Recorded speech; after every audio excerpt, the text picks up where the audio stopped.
Hello, everyone. Thank you so much for joining us today. My name is Stephanie, and we are going to get started here in just a couple of minutes. Actually, it looks like we just hit the top of the hour. So I want to welcome you all to our webinar today, our very exciting webinar, How to Use Visual Marketing to Get Attention and Customers, even if you're not artistic. Now, let's go ahead and just do a couple of go over a couple of housekeeping items here. And that way I can make sure we're all on the same page and how to participate. And I do want to make sure that everything is in fact working correctly. So first up, I'd like you to look on the right-hand side of your GoToWebinar dashboard. There should be a hand icon. If you can, go ahead and click on that, and that's going to let me know that you can in fact hear me, as well as our guest speaker, Pamela, today. So go ahead and look for that hand icon and raise your hand.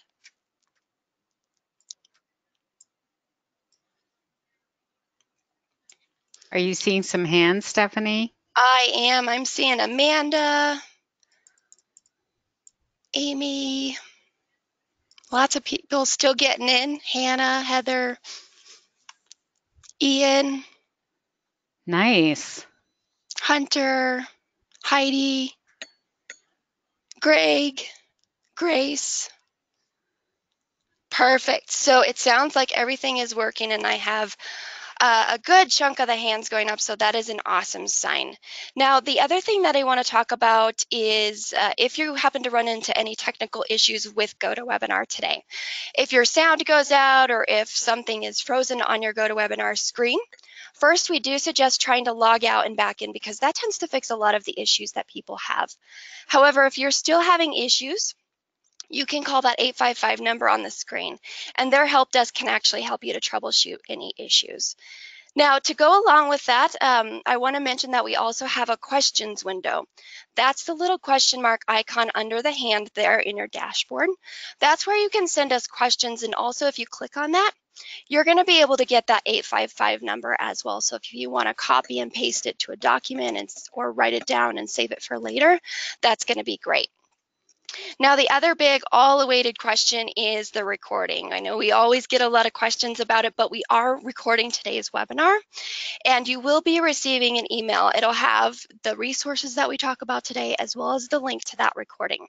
It's going to go out usually by the end of today, but by the end of tomorrow at the very latest, where you'll have all of that information. So just look for it in your inbox.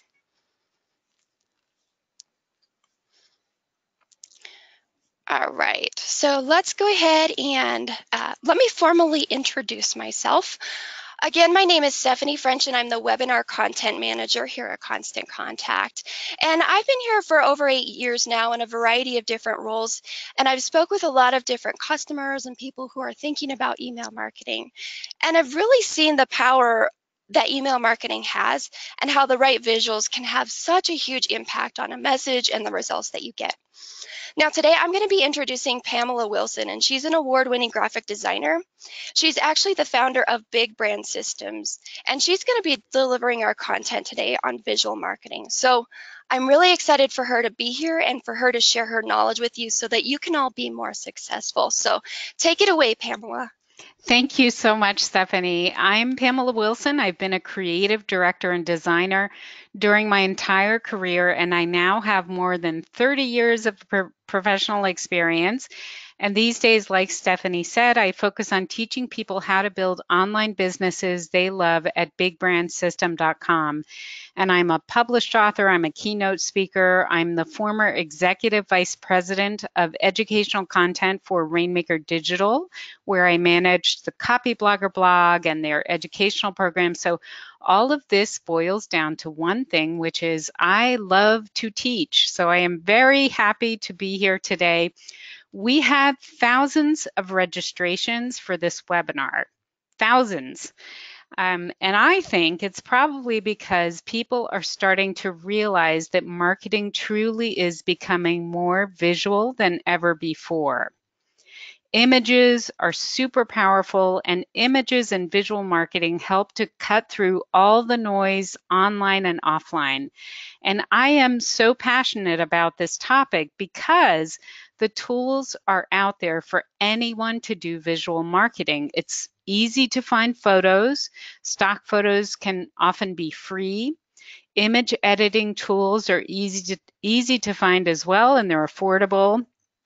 As a Constant Contact customer, you even have an image editor built right into Constant Contact, which we are going to be showing you further along in this presentation. So you have the raw ingredients, you have the photos and the tools, but you may not know what to do with them. And I mean, why would you know what to do with them? You're not a designer, so why would you know how to design? So I do want to let you know that I have a free cheat sheet that I put together just for this audience, and you can find it at bigbrandsystem.com/CC for Constant Contact. That's going to help you apply what you learned today, but I want to go ahead and dig in because there is some pretty compelling data around how images work. It turns out that content that features compelling images averages 94% more views than content that doesn't use images. This is according to a study by MDG Advertising. So that is a huge difference in attention. You can see this bar graph. The little tiny blue bar on the left-hand side is text-only content. And the big tall bar on the right-hand side is the same content with an image. So it makes a huge difference. But there's a catch. And the catch is that according to the Nielsen Norman Group, which is a web usability research company, they have said that users actually ignore purely decorative images that don't add real content to the page. So this means you can't just put a photo of a kitten up there and hope to get that kind of 94% attention. You have to be deliberate about it. And that's what we're going to talk about today. So the information that I have for you is if you have never used visual marketing before and you're just interested in it and you understand the power, I think you're going to love what we're going to cover today because I'll give you some tips that will allow you to get started using visual marketing. If you're someone who has used visual marketing, maybe you haven't been super happy with the results you've gotten. You've tried to put things together, but you can tell they're not really working. I'm going to show you some things today that should help you to get better results. So I'm here to help both kinds of people, either way, whether you've never done this before or you have a little bit of experience with this. And Stephanie, I know you wanted to talk about specifically about images and email, right? Absolutely. So, if you think about it, images are actually everywhere in today's world. You know, social media, on those billboards outside, in magazines, just about anywhere you're looking. Images really do have the ability to draw your audience in to read your message, including email messages, and really compel them to take an action, no matter what type of business or organization you're in. Now, while images should be used in a variety of your marketing materials and promotions, it's also really important that you make your email campaigns visually compelling as well. The images you use are going to take your email from a big wall of text that maybe is a little unpleasant to read to something that your audience actually is interested in and wants to read. Now, here at Constant Contact, we found that the number of images in an email campaign, they can have a true impact on the click-through rate. Now, in general, we found that emails with 3 or fewer images, they tend to perform the best and get people to click on that call to action. So what you need to do is you really need to know how to choose the right images, and you need to know how to make them work for your email campaign as a whole. Now, today, Pamela is going to be talking about creating these compelling visuals for all of your marketing materials. But just remember that you're going to want to apply these tips to your email campaigns as well. Now, I'm going to go ahead and hand it back to Pamela so she can get into all the great details about what we're going to be covering in today's webinar.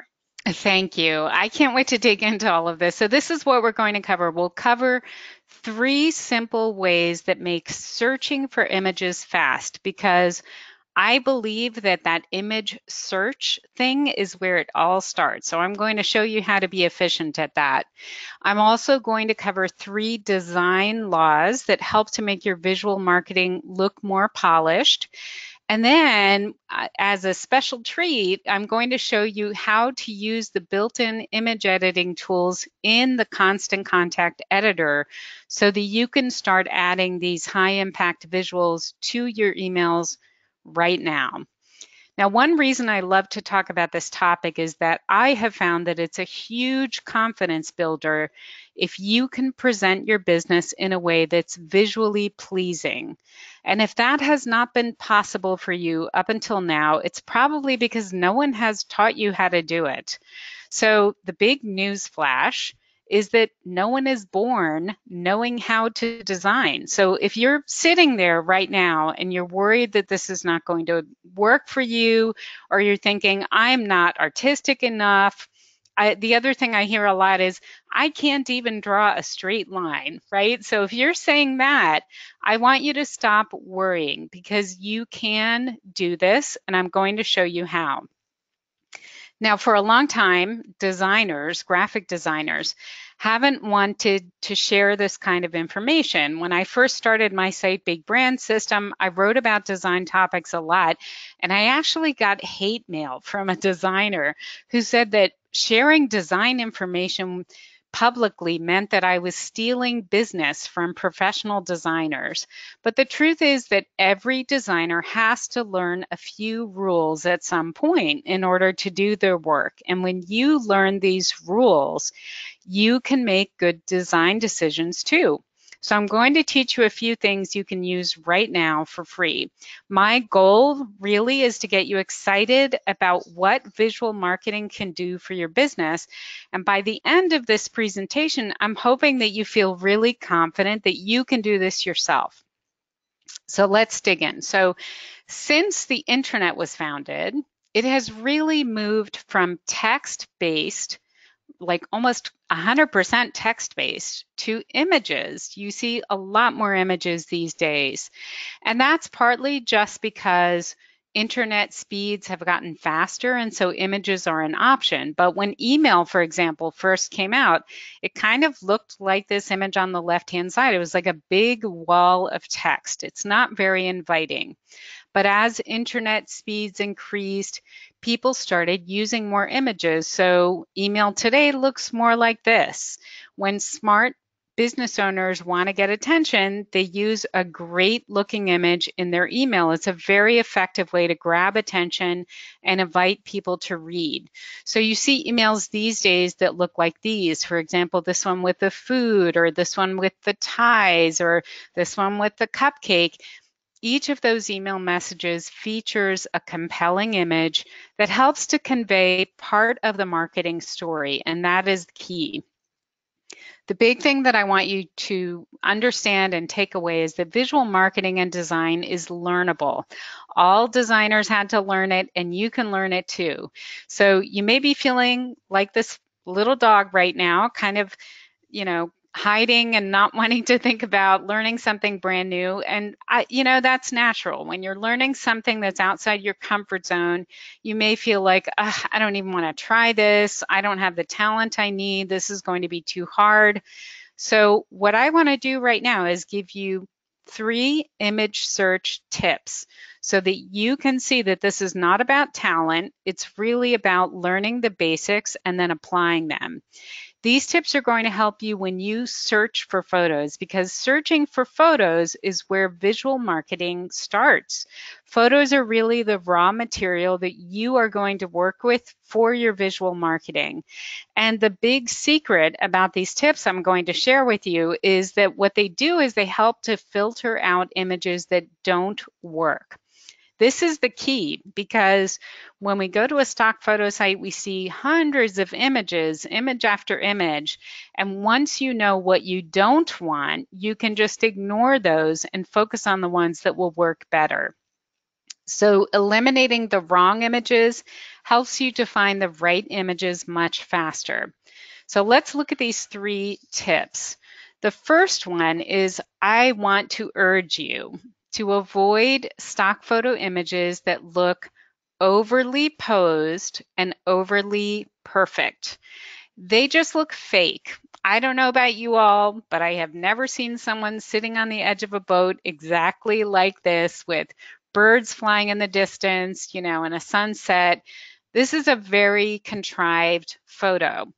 And what happens is people see this kind of image, and it's like what we said at the beginning that the Nielsen Norman group said when photos are purely decorative, people tend to ignore them because they know that they don't contain any real information, and so they just go right by them. So when you see photos like this on stock photo sites, because you will see them, I want you to ignore them and look for photos that look more like this.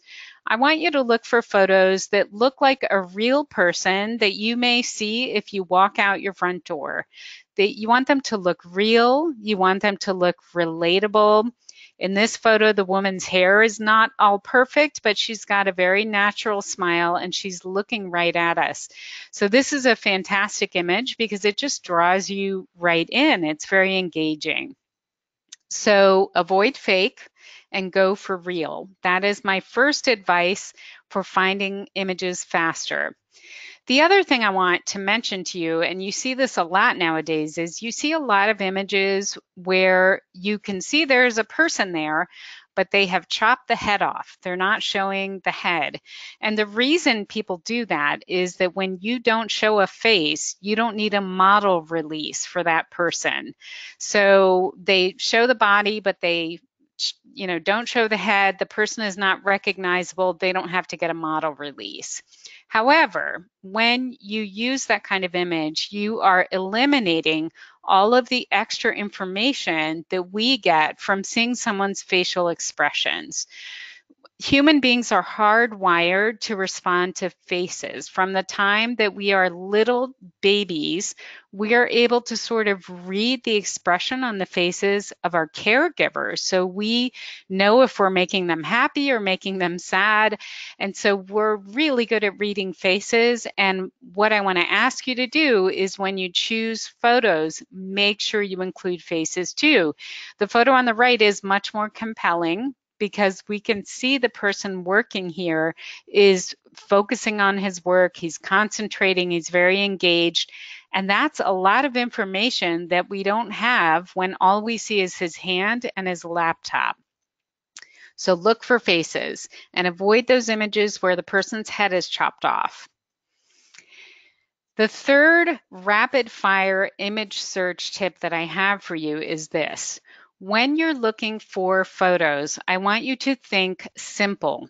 So let's say I go to a stock photo site and I do a search for bridge and I get this photo and it's a beautiful photo. There is a bridge, it's a very modern looking bridge. There's also a skyline and the sky itself, there are clouds, there's a highway, there are trees, there's traffic, there's a lot going on in this photo. And because of that, it's not the best image to use if what you want to convey is the concept of a bridge. So what I want to encourage you to do is to look for a photo that's more like this. It's simpler. You see the bridge. There's also a lot of beautiful open area where if you decided you wanted to add some text to this photo, you would have plenty of places to add some text.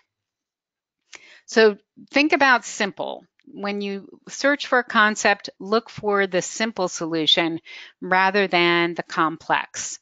Image search is so much faster when you're just filtering out images that don't work. So those were very quick tips, avoiding fake images, don't chop off people's heads, and go for simple. But there's a lot more to come. So remember this scared puppy who's afraid to learn new things? Well, this is the slide I like to show here. This is the old dogs can learn new tricks slide, okay? What I want to encourage you to do is to learn these concepts, but then practice them over time. So I just gave you these image tips. Practice selecting photos using those tips so that you can get better at it and feel more comfortable. It's like any other skill that you learn. It's a combination of learning the new concepts and then applying them.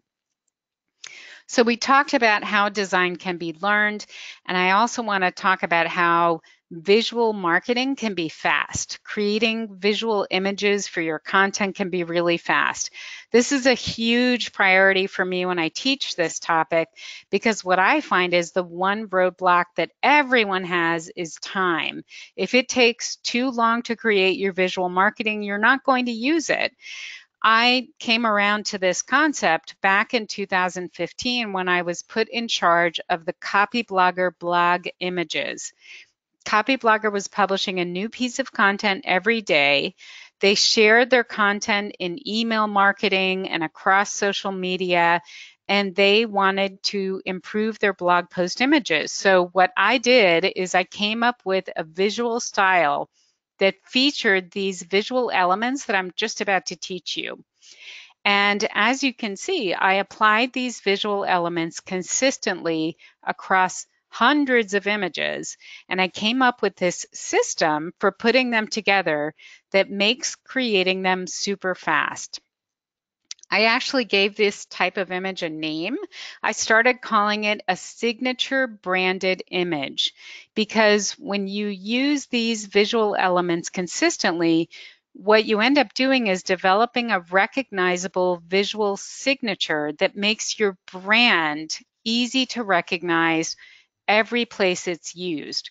Now, you have seen this kind of visual marketing before. You may not have called it signature branded images, but on the upper left, we have the Goalcast website using an image of Meryl Streep and incorporating some text into it. On the upper right, we have Smart Blogger. They created a blog post image and they added some text into it with a color block. On the bottom left is an image from my friend Andrea Vall's website, it's a photo and her brand fonts and her brand colors and a block of text. And then on the bottom right, it's actually an image that's used to represent a podcast episode. So they're very versatile. They can be used for all sorts of things online and offline. You may even see images like these on billboards now that you know what they are. So what I want to do today, though, is to show you how you can start using them in your email marketing.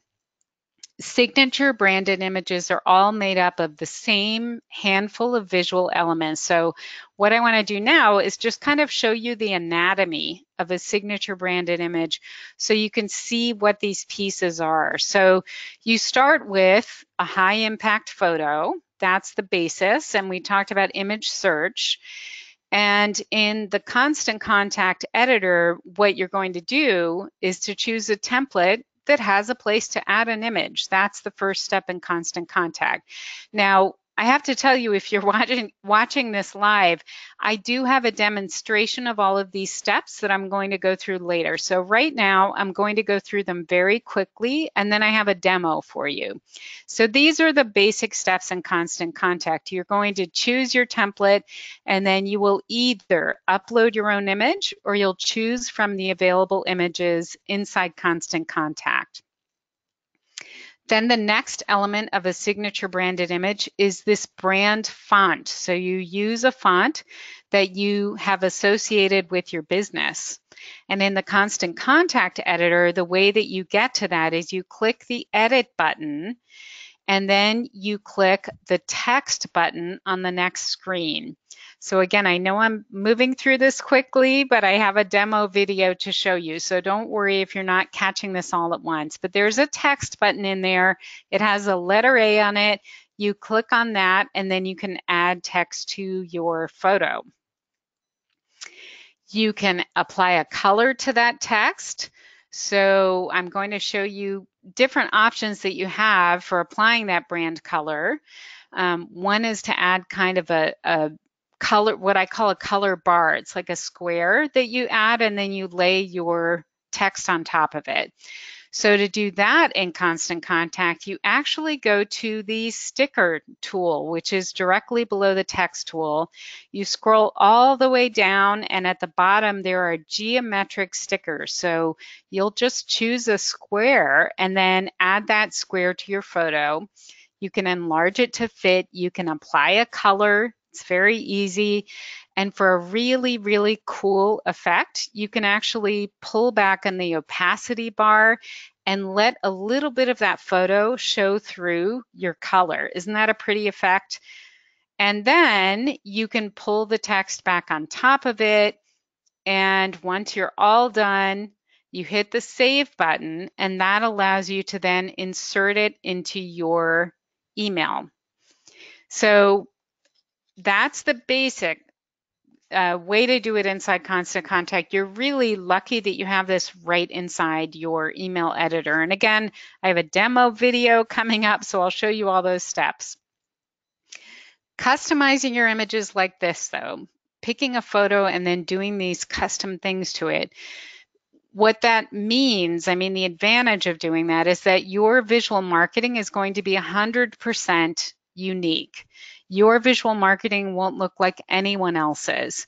And when you keep your colors and your fonts consistent, all of your images will look related to your brand. Plus, the other thing is it's easier to put these images together when you're using the same fonts and the same colors all the time. So you can see I use these images in my own email marketing. I use them at the top of my blog posts. I use them to promote my website on social media. I want to show you, though, what these basic design laws are, because I want you to be able to start gaining confidence and applying some of these concepts yourself. I am a firm believer that you don't have to be born an artist in order to do this. You just really need to master some of these design laws.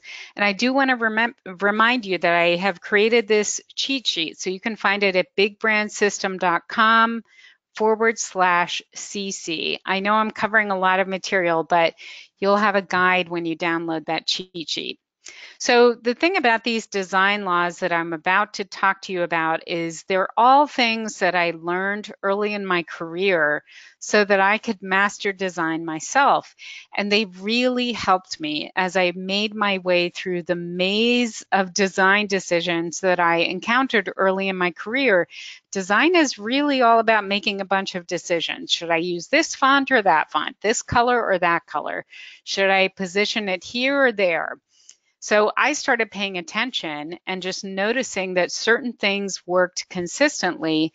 And that's how I came up with these design laws. And that's why I really love to teach them, because they usually make the light bulb go off over people's heads. So here's the first one, the very first design law. We are laying down the design laws here. And the first one I want to talk to you is about sightlines. I want to encourage you to use sightlines to your advantage. And if you're not sure what a sightline is, stay tuned because I'm just about to show you. So when you are looking at photos to use, I want you to keep in mind that most photos have some kind of sight line that's present in the photo. And sight lines are basically just directional cues that point your eyes in a certain direction. And I want to show them to you so that you know how to look for them. You can see in this photo that this man is looking toward the left side of the photo. He's looking in that direction.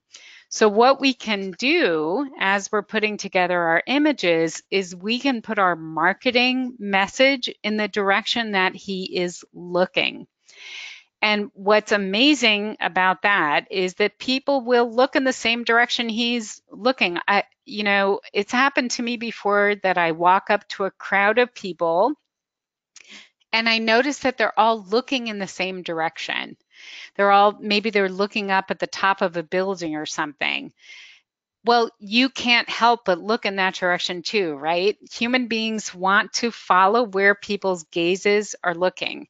So when you put your marketing message right here in the direction that he's looking, it's going to get more attention and just feel more cohesive. So to prove this to you, what I did is I actually moved it over to the right-hand side so you could see the opposite of that. And, when you look at this, it just doesn't seem as cohesive. The message is on the right, but he's looking in the opposite direction. But when you put the message in the direction that he's looking, it all ties together and it just looks better. And the message will get more attention. Now, most photos have some kind of sightline when you know how to look for that sightline. Even a photo of a bird flying has some kind of sightline that if you use that and position your message in a place where the sightline is moving, your message will get more attention. Even an image like this, that's basically a landscape, there are some horizon lines in this photo that form sight lines. So I want you to start looking at photos and seeing if you can pick out sight lines. Just be aware of them and then place your message in the direction where those sight lines are pointing, because that's where your viewers' eyes are going to want to go. And you want all eyes to be on your message, right? So use sight lines to your advantage. Let's look at design law 2. Design law 2 is all about choosing your colors and your fonts so that you can create a recognizable brand when you create these images. So I call this my rule of 2. And what I recommend is that you choose 2 colors and 2 fonts to represent your business, and you stick to those and you try to stay super consistent with them in everything you do. Now, I always get this question, oh, does that mean 2 colors on top of, like, do I count black and white? Are those 2 of my colors? Or I have a gray that I use, do I have to count the gray? I say no. I think it should be 2 actual colors. So this is an example. We have a purple and a blue. Those are 2 colors. And then we have 2 fonts on the right-hand side. And the idea here is that you choose those 2 colors, you choose those 2 fonts, and you just use them very, very consistently in everything you do. The advantage of this, the reason that I give this advice is that, first of all, your prospects and your customers are going to, they'll just feel like it's easier to recognize your business if you're always using those colors and always using those fonts. But the other reason I recommend this is it just makes it easier for you as the person who is creating your visual marketing. If you just have this very short list of fonts to choose from and a short list of colors, you don't have to make as many decisions. You just pick from this small list of elements and use those in what you put together. So the main thing to remember about design law 2 is 2 colors, 2 fonts. Pretty easy. All right, let's go on to design law 3.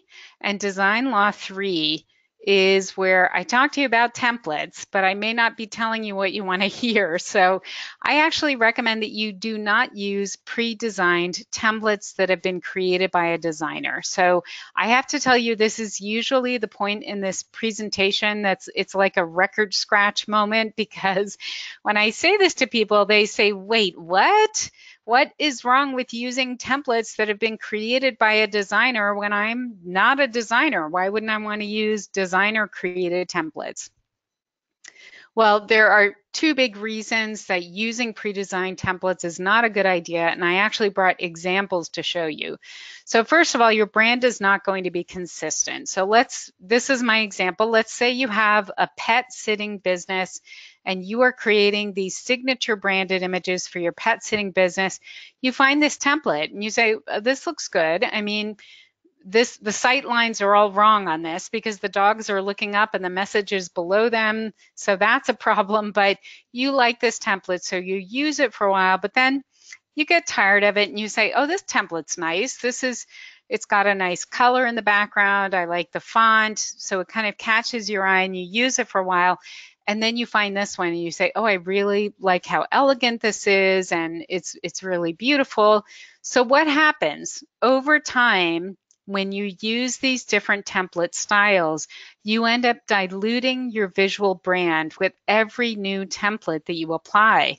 And that makes it nearly impossible for your prospects to remember your visual brand and associate that brand with your business. This is the other reason that pre-designed templates are not a good idea. Your brand is going to look like everyone else's brand, or it's not going to have any kind of recognizable brand at all.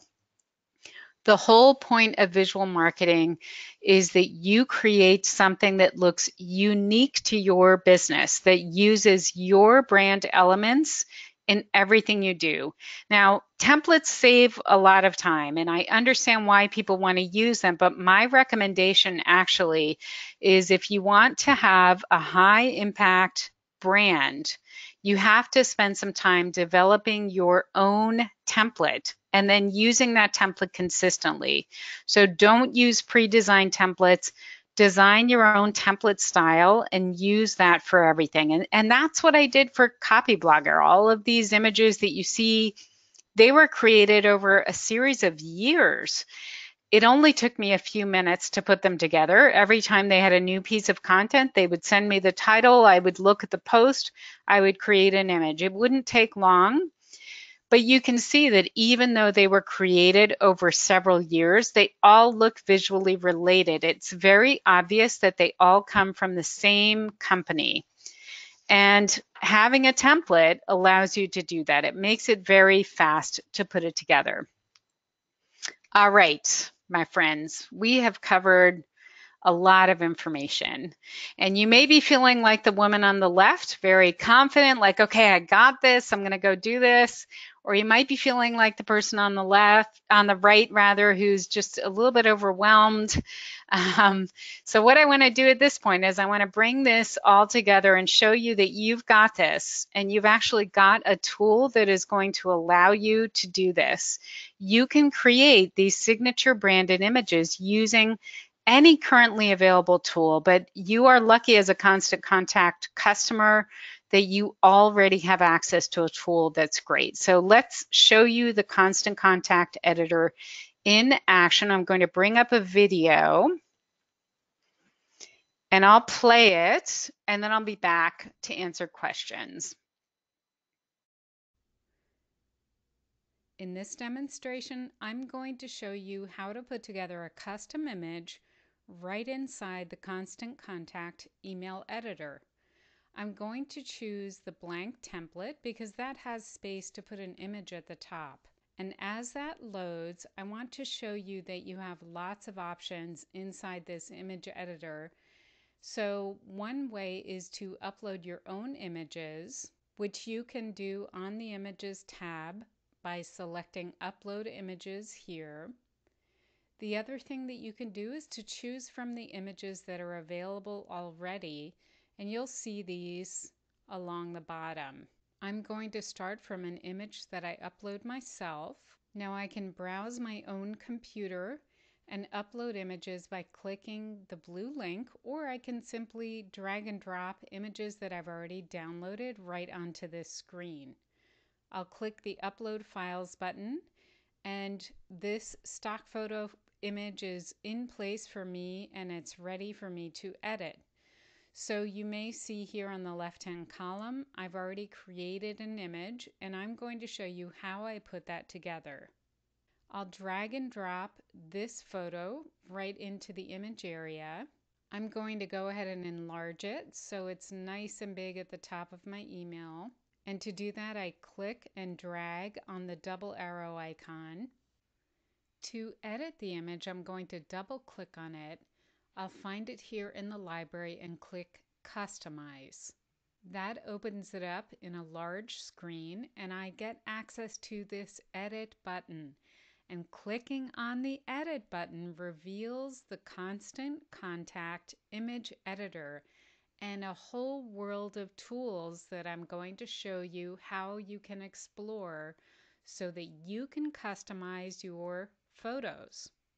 So the first thing you'll notice is that you've got some photo filters that you can apply to your image. Now I applied a photo filter that gave it kind of a warm glow. You can pick whatever you think will work best for your image. The next step is to click the text button, and you can see that when you hover over these icons on the side, you get labels for all of these different icon symbols. So I'll click on the text button and that gives me a text box that's all ready for me to edit. In order to edit this text box, I simply double click on it. It will give me a cursor and I can start typing. I type in my message, and then in order to apply a font to it, I'm going to come over here to the left-hand side and choose the font that comes closest to what I want my brand font to appear like. So I'm choosing the font Lobster, and then I'm going to choose a color for this font. Let's say that my brand color is purple, and then I can move it around to a part of the image where it's easy to see. Now, if I want to enlarge this font and this text to make it easier to read, I can simply click and drag on one of these corner handles, and that's going to enlarge the font. And then I can click and drag and move things around wherever I want them to be. So that took just a few seconds, and now we have an image that's very customized. It's got your brand font and your brand colors. But let's see how we can do something even more interesting using the tools inside the Constant Contact Editor. So one of the things you may not think to look for is the stickers tool, but that's here directly below the text tool, and when you click on that, you get all of these kind of fun and funny stickers. But if you continue to scroll down toward the bottom of these stickers, you'll find some plain geometric shapes. And I'm going to show you what to do with a simple square. You'll click and a square will appear on your image. Once the square is in place on your image, you are simply going to position it. You can grab these corner handles to enlarge it, and you could just push it off to the side until it lays on top of your image the way you want it to. In order to change the color of this sticker, what you'll do is click right here next to the fill tool, and then you'll click on the three dots that are inside the far left bubble. That is going to reveal a color editing tool that you can use, and you can actually just plug right in your brand color and it will apply it to the sticker. So you can see that you've got this lovely lilac color, and let's say that's the brand color for this business. So what this is doing is it's overlaying the photo, and I'm going to show you why we want to do that. But first I want to show you something that's really cool, and that is this opacity slider. So this opacity slider allows you to make your colored sticker just a little bit transparent so you can see some of the photo showing through behind it. So that's a beautiful effect. It's a way to apply your brand color, but also to reveal most of the photos so that your viewers can see what's happening in the image. So this looks good, but we need to control the layers so that we can put the text where we want it to go. So what I'm going to do is click on this text layer, and then I'm going to click on this arrow up icon. And what that is doing is it's putting this text layer above the other layers. It's putting it on top. And the advantage of this is that we can then change the color of this layer and make the text white. So again, I clicked on this bubble on the far left that has the three dots in it. I'm going to pull the slider all the way over to the upper left corner, which is white, and that's changing our text here. You can see that it now stands out really nicely. What I've decided to do is to actually put this text in 3 lines. So I'm going to type it in again and put returns between each line. And I want to make it flush left so that we can just fit it really nicely inside this square. That is a beautiful custom image that you've created in just a few moments inside your Constant Contact Editor. The final step is to save your work.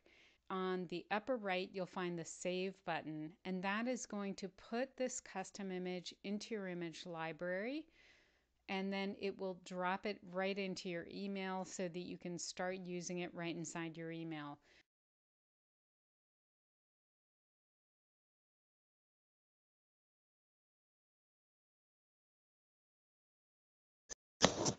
All right.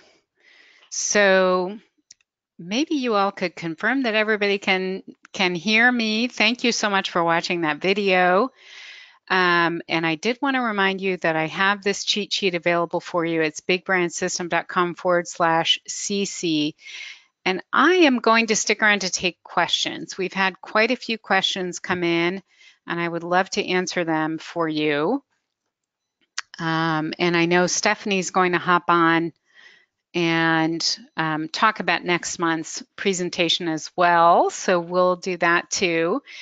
I really appreciate you all sticking all the way through this information. There was a lot to cover. We are going to give you a replay that you'll be able to watch. So that will be a good thing. So Stephanie, are you around that you could hop on for just a moment and let me know how you want to handle questions from here on out? Sandra's saying that was amazing. So thank you. It's amazing that you stuck all the way through, Sandra. It was a lot of information. So I appreciate that. So let's see. Stephanie, are you around that you could hop on and let me know how you want to handle questions? There are a lot of really good questions. Here we go. There you are. Stephanie, are you there? Al is asked. Go ahead. This is Nancy. I'm going to ask questions in Stephanie's stead. Sure. We've got a lot of great questions that came in, and I'm going to start from ones that came in at the beginning. Okay. One of the questions is, do you think these principles that you showed will work for nonprofits as well as other businesses? Yes, actually, they are really design principles, so they will work for whatever you are trying to promote. Design principles tend to be based on human nature and how humans process information. So definitely, I think it's a great idea to use them for nonprofits. And the best news for nonprofits is that there are a lot of free stock photo images available. So there's a lot of raw material that you can use. Love that question. Okay, this is a question that came in a lot of ways from a bunch of different people, which was they were curious as to which stock photo sites you use. Do you use Google Images? Like, where are you going, you personally, to find, where should they be looking for images? I am so glad you asked this question. So thank you everyone who asked it. So first of all, your constant contact customers. So inside of your image editor, inside your email marketing editor, you have some images. So you have some available to you right now. And I know that Constant Contact happens to have a relationship with Big Stock Photo. And of all the paid stock photo sites, that tends to be the one that I go to first. Bigstockphoto.com. I think it's bigstock.com actually. They have a really high quality paid stock photo images and they're reasonable. They're not super expensive. So that is a fantastic option. When it comes to free stock photos though, there are lots and lots of options as well. The two that I tend to go to first are pixabay.com. And I like Pixabay because they have really good image search. So I know I shared that URL. You might want to share it with everyone who's here live, and that's something we can put in the resources too. The other photo site that is fantastic for free stock photos is called Pexels.com, and it's Pexels.com.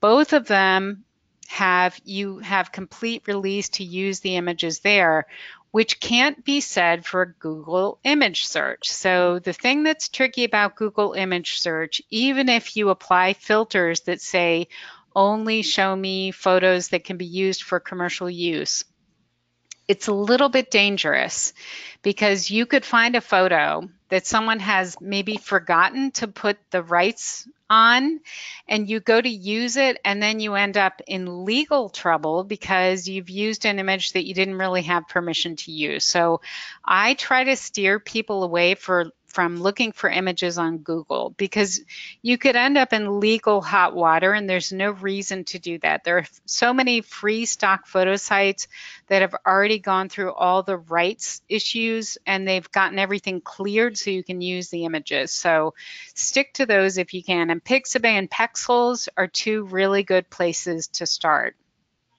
All right, that's great, because actually somebody asked specifically about copyright issues with using Google Images, so that's perfect. And Yeah. related to that was a question around, you said to show a face for emotion and showing expressions, but then talked about needing releases from models, and then you said to pick photos with a face. But what I'm hearing is if you're using them from the sites that you're either paying for or providing, then you can use, you've already cleared those releases because they're on Right. sites. Yeah, that's another great question. So the person who actually has to get the model release is the photographer. So by the time they're on a stock photo site, either a free stock photo site or a site like Big Stock Photo that sells the images, they should have all of those model releases should be already set up and everything. So that's not your job, that's the photographer's job. But that's what I always say is if you don't see ahead, it's because the photographer didn't want to make the effort to get a model release a lot of times, right? So, um, in a way, images that show faces are that much more valuable because if you are showing an image of someone and they are recognizable as a person, there are some extra steps that the photographer has to take. And I think that makes them extra special, honestly. I mean, beyond just showing the expression of the person, they are images that have been carefully released for use. Got it. There are a couple questions around some of your laws, and especially around your Sightline laws, which were really fascinating. People loved that. But a couple people said, "Hey, what if I have a picture of, let's just say, a machine? Where would the sightline be?" And someone else asked, "Do food photos have sightlines? So when you don't have people per se, or..." Right. Well, that's why I like to show that photo of the bird flying and then the photo of the road, the landscape with the road, because there are, for example, let's say you take a photo of a desktop straight down on a desktop and all you see is like the wood grain of the desktop. That's not really going to have a sight line. It's more like a pattern, right? So I'm not saying that every single photo has a sight line, but when they do have a sight line, you need to look for it and use it to your advantage. So if you look carefully, you can often find a sight line. And sometimes if you're choosing between two photos and you like both of them, but one of them has a strong sight line that's pointing in a certain direction, that's a great photo to choose because you can put your message right where the sight line is pointing and it will get more attention. Oh, Does that make sense? that makes a ton of sense. We had a lot of questions also around design law number 2. So here are a couple. The first one is, should the type of font match serif, sans serif, etc.? So if you're using the two fonts, do they need to be sort of similar and should they match or should they be different? That's a great question too.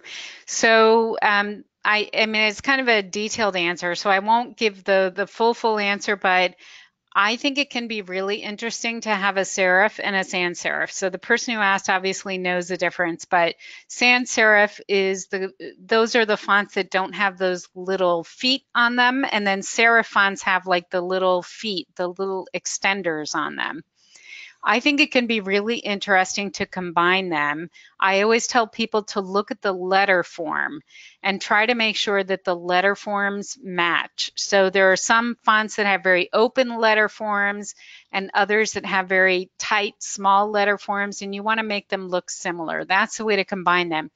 If you are not a designer and you're worried about combining fonts, just find a single font family that has a lot of weights. So you want to look for something that goes all the way from bold to light and has lots of weights. And you can just use a single font and combine a single font, and that can look really interesting too. And because it's a font family and it's been all drawn together, it's going to look great, guaranteed. Cool. Now, should the color and the font that you use be the same as the colors in your logo? Usually. Usually they should. There are going to be exceptions to that rule. So there will be times when you have a logo font that, for whatever reason, the colors in the logo font just don't really give the marketing message that you want it to give. And so in that case, you might develop a color palette that's a little bit of a variation on the colors that are in your logo, but generally, yes. Got it. Okay. Here's a question about what types of images. This person said, I find that PNG images have better resolution when updated than JPEGs. Is that still the best to do, or are there other suggestions for uploading? Yeah, that's a good technical question too. So PNG sometimes can have better resolution. Sometimes they can be really big though, like big as far as, megabytes in the File image. size. Right, exactly. And so what happens is the file just loads really slowly. And on the web especially, or in email, you don't want your email to load slowly. So it's always a balance. JPEG has different quality levels, and so you can play with those and put it maybe at the highest quality and see if that works out. So it's always a balance. And I always tell people, trust your eyes.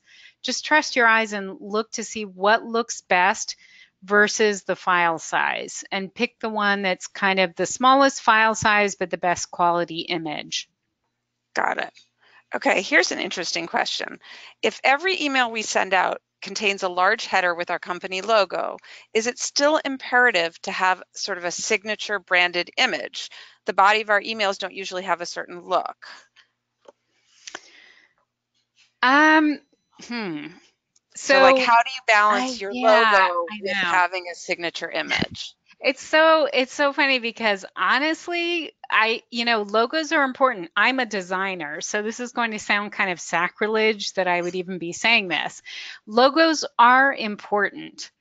But if you're sending out an email that has the exact same logo at the top of every email message, as a recipient of those messages, I might sort of see that and say, I've seen this one. Like, this looks exactly like the one they sent last week. And so I don't need to read this message because I've already kind of seen it, right? Yep. So the beautiful thing about these signature branded images, or really even if all you do is just put a plain image at the top of the message, is every single message you send out is going to carry different information. So if you're asking me, what I would say is reduce the size of your logo, keep it there, but reduce it. Because honestly, it's not really carrying marketing information to the person you're sending it to. Your logo is just identifying your business. And then add an image that adds information to your message, that complements it, that draws attention, gets people to stop skimming through their inbox and read your message. I think it's worth trying. I mean, it's certainly worth experimenting with and just see if people, read your message more often. Do you get higher open rates? Do you get higher click-through rates when you include an image? Okay, wow, that's great. It's a little counterintuitive, but I think it's a really good thing for people to try. We are coming up on almost on 3 o'clock, so I think what I'm going to do is ask one more question, and then we'll close it out. And really, thank you for all of your help. The last question is, where's a good site to find good fonts, or at least have a good search method for finding great fonts? Yeah, actually, the site that I really like these days is Google Fonts. And that you can do that with a simple web search to find the Google Fonts site. The Google Fonts site has thousands of really beautiful fonts, and they have a lot of tools that allow you to see what different font combinations would look like, which is super handy as well. You don't have to imagine it. You can actually see them side by side. So I would start with Google Fonts. That you're going to find a lot of fonts to play with. Great. Okay, we are right up against 3 o'clock. So the first thing I want to do is thank you so much, Pamela, for all this great information. People were commenting about how fascinating it is and how they all want to go try all this out. So really appreciate it. Well, that is the exact effect that I was going for, so I'm very Yeah. happy to hear that. And I'm sure we all love the images. I was really fascinated with, really the visual tricks that you can use with images. I want to let everybody else know about our next webinar that will be coming up a month from now on March 28th. It's called A Simple Recipe for Social Media Success. And I'll go ahead and share the link to register in the questions window. And I'm also going to share one more link to a survey because we'd really like to know what everybody who attended thought about the webinar today. And I'll put that link also in the questions window if you guys still have that open. Now, obviously, there was no way we could get to all the questions today, so just keep an eye out for the follow-up email. And within the next day or so, we'll have people who will be answering the questions and posting them in the Constant Contact community. And you'll be able to find a link to access this page in the follow-up email along with the recording. So once again, thanks everybody for joining us. Thank you so much, Pamela, and everybody have a great day. Yes, thank you Thanks, so everyone. much. Bye now.